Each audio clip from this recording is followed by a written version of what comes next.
Akkam ooltan hordoftoota mootiitii bakka jirtanitti nagaa keessanii ani nagaa kooti isaa hagalatu har'a kanan isiniif qabadhee dhufe eegumsa ajaa'ibsiisaa White House'idhaaf godhaman yeroo White House'n kan ijaarame bara 1792tti yeroo ta'u kutaa 132 kan qabuu fi kutaawwan dhiqannaa 35 of keessatti ni qabaata. Balbaloota yookaan baarrii 412 kan qabu akkasumas maskootii 447 ni qaba. Ajaa'ibsiisaa White House'if godhamu tokkoffaa masaraa mootii kana irratti tarkaanfii fudhachuuf salphaa kan fakkaatu gamoo naannoo masaraa kanaa jiru irra dhaabbachuun meeshaa waraanaa guddaa taheen karaa foddaawwan jiranii tokkosuudha. Garuu eegdonni masaraa kanaa yaada kana gaafa dhagahan samii harkaan qabu yaaduudha jedhu. White House'n foddaawwan hedduu yoo qabaate iyyuu mastaawotii isin foddaa kana irratti argitan garuu poolikarboneetii irraa sadarkaa 8ffaa kan qabu irraa hojjetame jedhu. Itti aanaan daayirikteera eegumsa masaraa kanaa kan tahan Jim Richards akkas jechuunis jedhu hanga ammaatti meeshaan waraanaa mastaawotii kana lixuu danda'u addunyaa keenya irratti hin hojjetamne jedhu.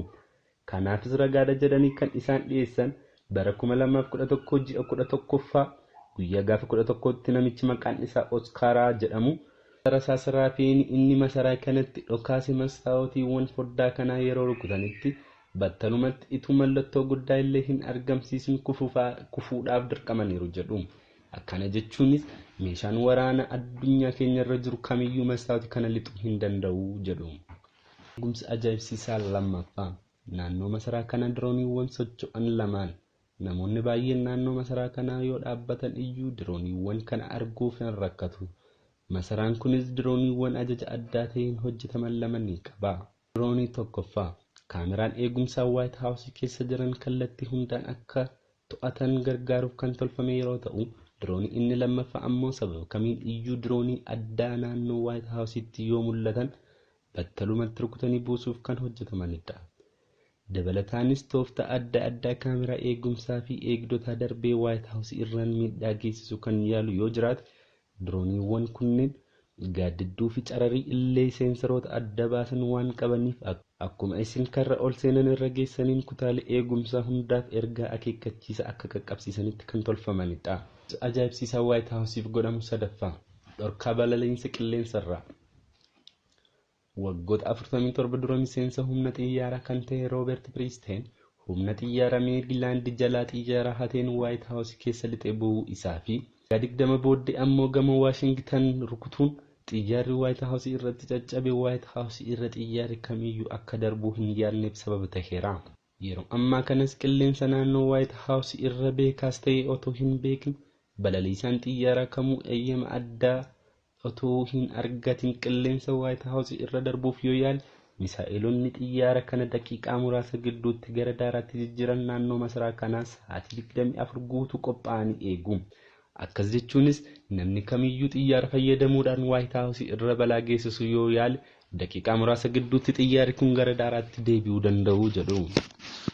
Afuraffaa karaa balaa jalaa ittiin oolan White House irrattis ta'e biyyatti irratti balaa tasaa hin eegamne yoo gahe masaraan kun holqa namtolchee doolaara miiliyoona 300 oliin ijaarrate kan qabu yoo ta'u hojjettoota White House hunda qabachuu kan danda'u fi yeroo murtaa'eefis achi keessa isaan tursuu wantoota danda'an hunda of keessaa ni qabaata.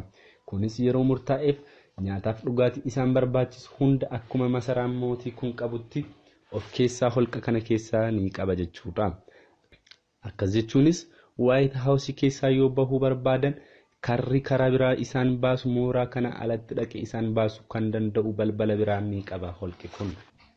Shanaffaa saroota masaraa kanaa eegumsa masaraa kanaa eegumsa cimsan keessa inni biraan ammoo saroota leenjii addaa fudhatanii gosti isaanii biiliyaan maaliyaas jedhaman yeroo tahan doolaara 65,000 hanga doolaara 80,000 itti bahee kan leenji'an yoo ta'u kunis sareen tokko hanga birrii miiliyoona 4 itti bahaa jechuudha.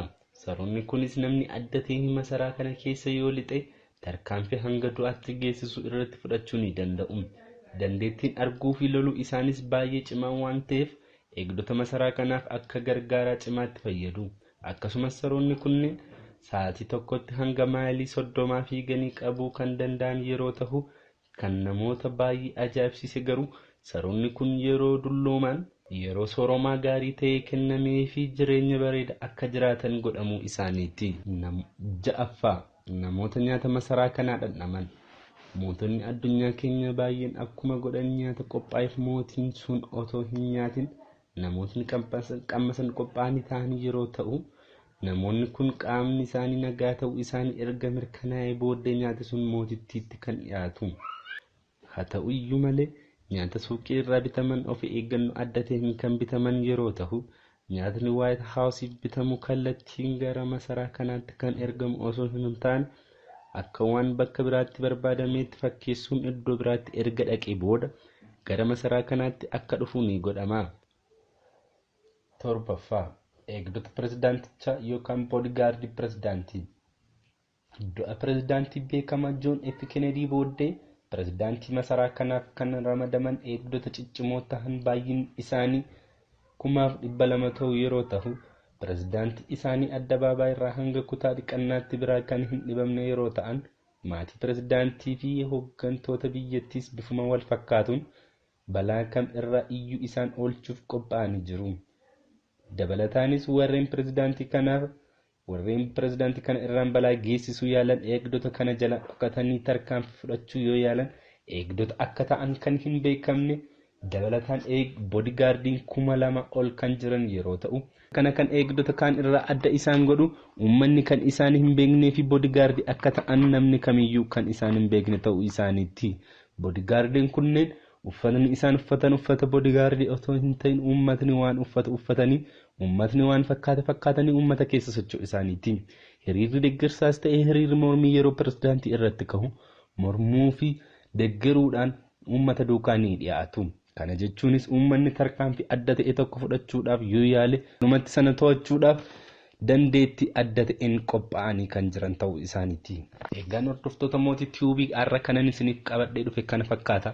Like, comment, share gochuudhaan akka nu jajjabeessitan kabajaan isin gaafadha. Nagaan tura.